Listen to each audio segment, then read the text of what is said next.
Welcome back to my course Industrial Biotechnology. In the last lecture I tried to cover the alpha amylase. Alpha amylase appears to be the very useful enzyme in the industry, particularly in the food processing industries. Particularly we have seen that brewing industry during malting process it produces the amylase and protease, and this helps in the mashing process for the solubilization of starch and protein. Now today I want to discuss the high fructose corn syrup, which is very much useful for the industry, particularly Western country. They use this for confectionery industries, that most of the confectionery industry they use the high fructose corn syrup. And as the term deals with corn is kind of food products that we have, and this corn contains mostly the starchy material, and this is special type of corn, and this starch we, with the help of alpha amylase and glucoamylase, we convert it to glucose, and finally the glucose is converted to fructose with the help of the enzyme glucose isomerase. So this is the main purpose of converting glucose to fructose is that the fructose is 10 times sweeter than glucose, and that is why it is mostly used for the diabetes patient. And one important reason why of using the fructose, that fructose at low temperature it doesn't crystallize, particularly when we talk about the different medicinal tonic, that usually that is we use some kind of sweetening agent, and if we use the glucose and usually the medicinal tonic comprises of some amino acids, some vitamins. So those are things that those are very susceptible for the temperature. If we increase the temperature, the denaturation of vitamins and amino acid will take place. So that is usually recommended that should be stored under low temperature, particularly in the fridge. You should store it. Now if we have a high glucose concentration, then if we keep it at a low temperature, we know sugar, that glucose at low temperature is crystallizes out. We will find in the tonic lot of crystals formation is there. So that is undesirable. That is why that most of the pharmaceutical industry, for the preparation of medicinal tonic, it is recommended to use fructose in place of glucose. So today I want to share with you how the high fructose corn syrup is produced by the industry, and detailed information about that. The high fructose corn syrup is a sweetener made from corn starch that has been processed by glucose isomerase to convert some of its glucose into fructose.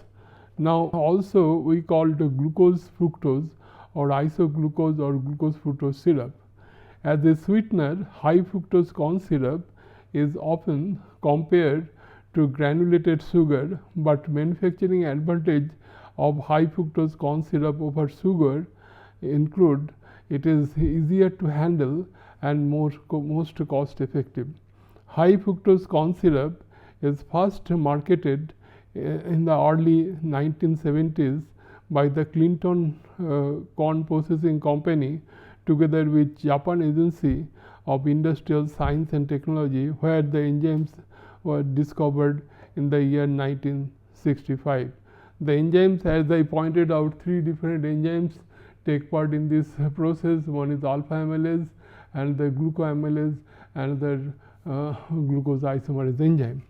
Now the high fructose corn syrup is a combination of same sugar but in the different ratio, as for example 40-58, 55-45 fructose to glucose ratio, and it is made from corn starch that is chemically altered using the enzyme. So this combination we get by enzymatic conversion process. Table sugar or sucrose is made of two chemical sugar unit 50-50 fructose and glucose. So we consider we call that sugar is a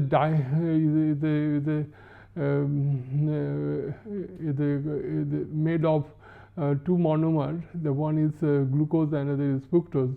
And if we hydrolyze, and the enzyme that is responsible for the hydrolysis of glucose, that is invertase enzyme. That invertase enzyme that can hydrolyze this sugar to glucose and fructose.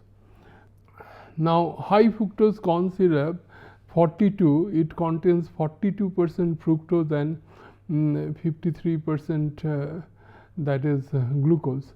It is used in the confectionery product.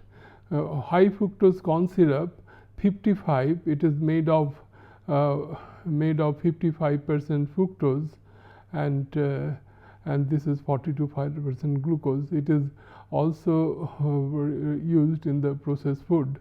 High fructose corn syrup 90, it is 90% fructose and 10% glucose.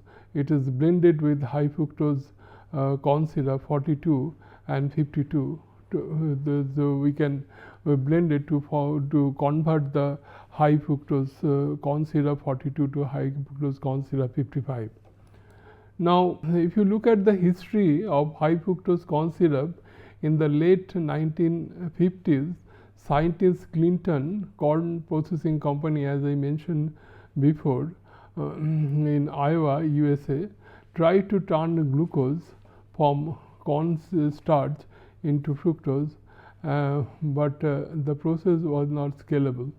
Now, in 1965 to 70, the Takasaki and Japanese National Institute of Advanced Industrial Science and Technology developed a heat stable glucose isomerase enzyme from yeast. Then xylose isomerase enzyme from yeast. Then 1967, Clinton Corn Processing Company obtained the exclusive license to a manufacturing glucose isomerase derived from Streptomyces bacteria, and began the shipping as early version high fructose corn syrup in February 1967. Now, 1983, FDA approved that high fructose corn syrup as generally recognized as safe, and that decision reaffirmed in 1996. So this has been approved by the Food Product Association for the human use. Actually, this is permitted. Now, if you look at what is the useful property of high fructose corn syrup, first it is highly soluble, less likely to crystallize. As I told you, since it contains the fructose, so even at low temperature, no crystallization, no sugar no precipitation of sugar or glucose will take place. Now, hygroscopic keeps the bakery product moist for increase the shelf life. This is a high osmotic pressure that discourages the microbial growth. Now, here I want to point out, if you increase the sugar concentration, the osmotic pressure increases, that will not encourage the growth of bacteria. The contamination problem will greatly reduce. And liquid is easy to blend and transport. This is the one and less expensive. And this is the corn, you can see this is the corn that is used for the production of high fructose corn syrup. Now, we know that glucose, fructose and sucrose, so this is the hexose sugar. Both are hexose sugar, both having the glucose and fructose has same empirical formula, that is C6H12O6. Now, if this is both glucose and fructose.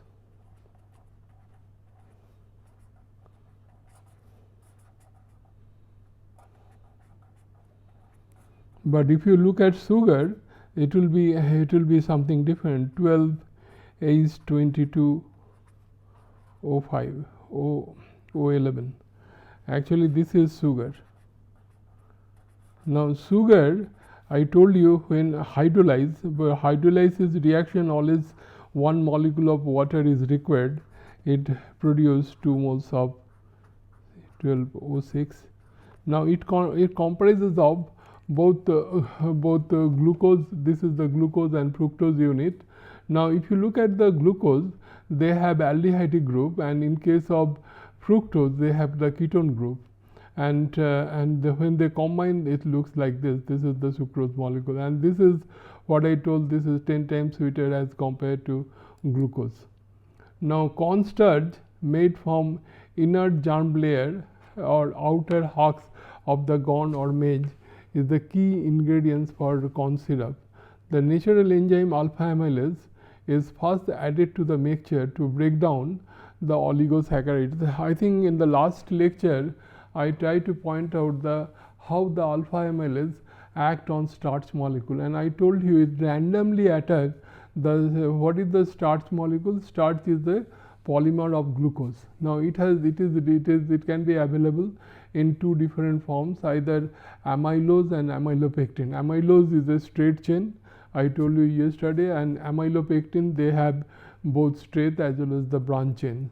And the straight, when it is straight chain in the amylase, it has alpha 1,4 glucosidic linkage. Now when it has the branch chain, then it has both alpha 1,4 and 1,6 alpha 1,6 linkage. So that is the thing that we have, and alpha amylase is very much active in degrading this, randomly attack this molecule. But as compared to beta amylase always act close to the non-reducing end of the sugar, and it releases mostly the maltose, what we call dimer. The dimer means 2 glucose unit, they combine together with the help of alpha 1,4 linkage. Now this is alpha amylase was added to the mixture to break down into oligosaccharide. Next enzyme, the glucoamylase, is added to break down the oligosaccharides into glucose. Now glucoamylase enzyme also required the oligosaccharide. Most of the oligosaccharide that usually comes in the starch, usually this is the remain in the insoluble form, that will be becoming solubilized when it produces the oligosaccharide, and this glucoamylase, when acts on oligosaccharide, produce the glucose, and this glucose directly converted to converted to fructose with the help of the enzyme, what we call glucose isomerase enzyme. It can convert the mixture comprising of 50 to 50% glucose, 42% fructose, and trace of other sugar.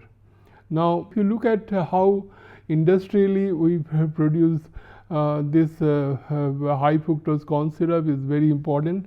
This is the corn, and you know, as far corn is concerned, there is 2 type of corn. One is sweet corn and another starch based corn. Now genetically we can modify the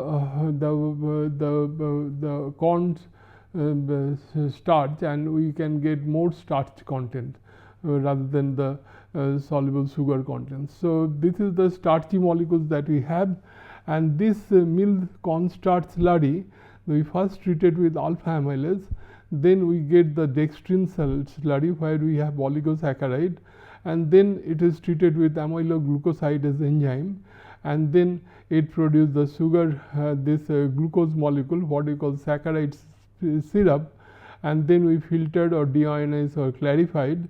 This glucose syrup contains about the 50% of glucose, and then we use the glucose isomerase enzyme to convert the glucose to fructose.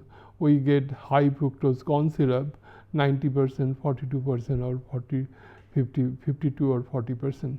So this is how high fructose corn syrup is produced by the industry. Now production of high fructose corn syrup is the process of catalytic reaction of enzyme.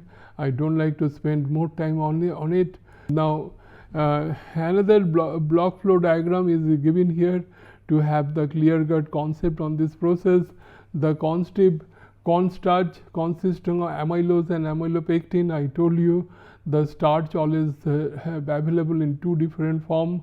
One is called amylose, another is amylopectin.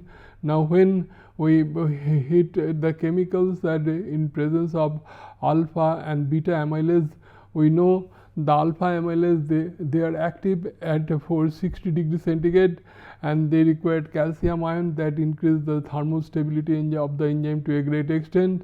We get the dextrin or maltodextrin.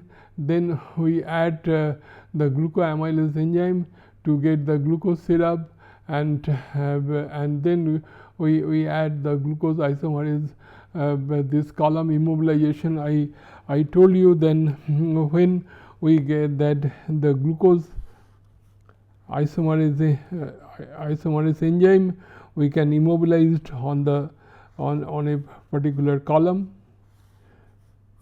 That that collagen membrane, I can say collagen membrane. We can use the collagen membrane. We have suppose we have this collagen membrane. We can cut into different pieces, and then we can make in the form of bag, a small bag like this, and we can just fold it. We can make it back like this. Then with the heat we can seal this side. We can seal this side. Then this side is open. We can put the powder of this glucose isomerase enzyme, and by heat we can seal it. And then this we can stack one after another here. We can put this material one after another here. This we can pack this reactor like this. Then we pass the glucose solution from the bottom, and at the top we can get the fructose. I think when we discuss the reaction kinetics and the reactor analysis, we try to solve one problem by how to design the height of the immobilized column to convert glucose to fructose. So please refer that lecture, and you will find that we already talk about that, how you determine what should be the height of the column to get the desired amount of conversion of glucose to fructose. So this is we can produce high fructose corn syrup 90, high fructose corn syrup 55, high fructose corn syrup 42. Now if you look at another schematically, it can be represented like this kind of process flow diagram. The raw starch we comes here in the tank. In the tank, first the liquefaction take place. I told you the liquefaction is taking place by the enzyme alpha amylase and beta amylase. Then we get the oligosaccharide, and then then we use some kind of the glucoamylase enzyme to form the glucose. Then we pass through the filtration to remove the insoluble material.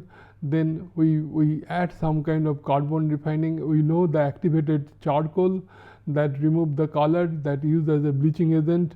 Then you pass it through the ion exchange rays, that column, and then light evaporation to concentrate the liquor, and it is coming as a feed. Then we have isomerase, this the immobilized column, where we immobilize the isomerase enzyme. We pass this here, and then we get fructose. Again we do the carbon refining. Again we pass through the ion exchange the column, and again we do the evaporation, and we cool and storage. We get the product high fructose corn syrup. This is largely used in the Western country, and that is in practice, and that is, I told you, this is used in the confectionery industry to a great extent. Now the reaction is like this.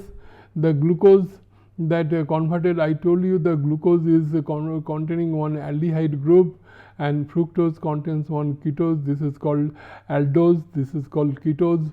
So it has the ketone group.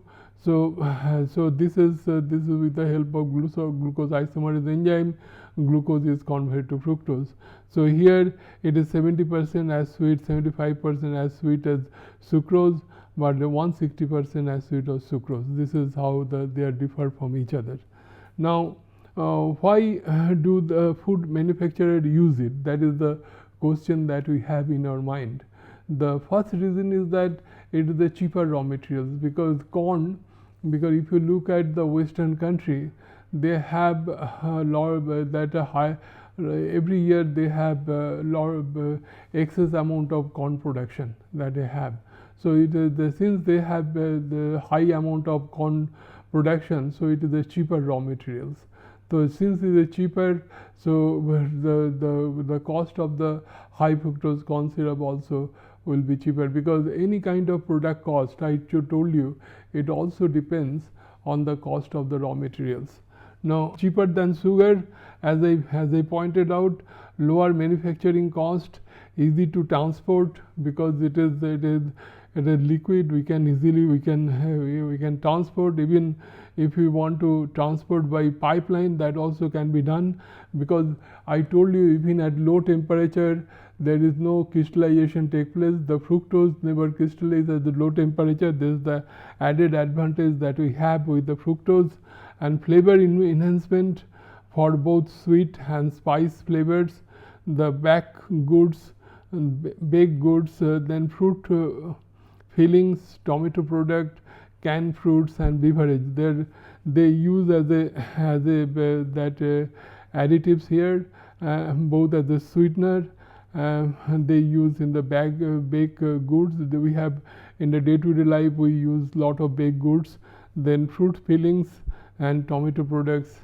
Like tomato products, we have ketchup, we have some other tomato sauce that we have, and then canned fruits we have. In the canned fruits also, we know those who are involved with the canning product, they know that how the canned fruits production take place, because this usually take in a syrup, and then we that the fruits that is so that we put in the syrup, and then we seal the can, and then we sterilize that, so that you can preserve the fruits for longer period of time.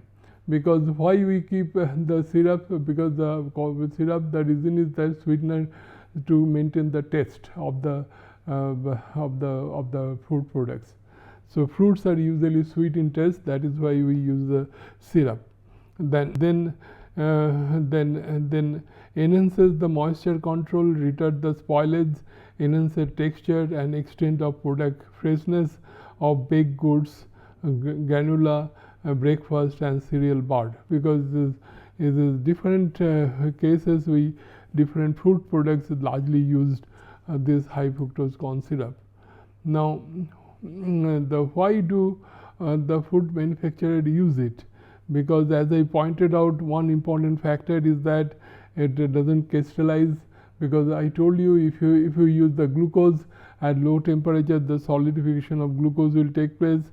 Usually food products we usually store at low temperature, and high solubility, this is one of the reason, and browning, this is another reason, and provided greater stability than sucrose. That is why we use this.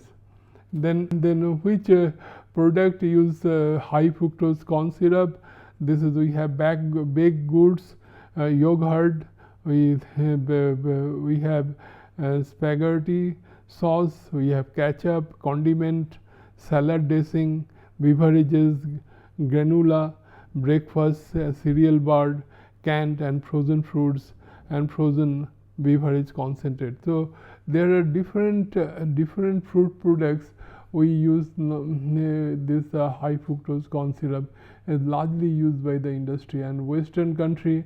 In our country, we don't have much of use of high fructose corn syrup, but some places we might be using. But in the Western country, they largely use high fructose corn syrup. And though, because in the foreign country they use, though in our country also now we are using the lot of canned fruits we are using. So in the foreign country, they are using the canned food long before. Because I told you what is the purpose of using the canned food? Because suppose most of the fruits, they are seasonal. Seasonal means they are available in a particular season. Now if you want to use as for throughout the year, so you have to preserve that fruits and vegetables. So naturally canned food is largely used, and the added advantage of this is that we are not using any kind of preservative in it. when you use any kind of preservative, it has some kind of detrimental effect toward health. So when you produce the canned food, maybe when you heat it, some of the loss of vitamins and other is there, but we are not using any kind of chemicals, so side effect will not be there. So this is the reason why we use, and this is the nutritional value of 100 grams of high fructose corn syrup that is given here.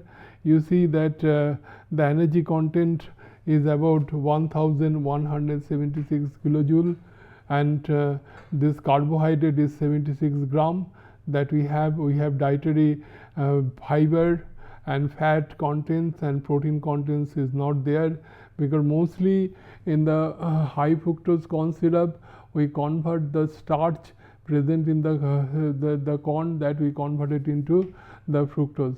That is the thing that we have. Then we have this, it contains the water, significant amount of water. Then riboflavin, that is vitamin B2, and niacin, that also contains pantothenic, vitamin B6, folic acid, vitamin C, calcium, iron, magnesium, phosphorus, potassium, sodium, and zinc. So you can find out lot of materials it has, and it has lot of food value, because not only it contains the glucose and fructose, but also it contains the other ingredients, because since we are producing it from the cornstarch, and cornstarch it is an agricultural product, and it contains other trace element which is very much useful for our health. And now in conclusion, I want to tell that high fructose corn syrup is largely used by the Western country, and it has also some kind of side effect, because high amount of high fructose corn syrup also has some kind of detrimental effect on our health. So everything we know that most of the food product also, if you take a very high amount, it has some kind of bad effect on our health. So the small amount, it doesn't have much of bad effect on our health. It can be safely used. So already the Food Product Organization, they recommended this is a safe product. And I told you the high fructose corn syrup largely used by the Western country as the sweetening agent for the confectionery industry. I told you not only used in the confectionery industry, but also used for the production of different food products. So this is all about the high fructose corn syrup. Thank you very much.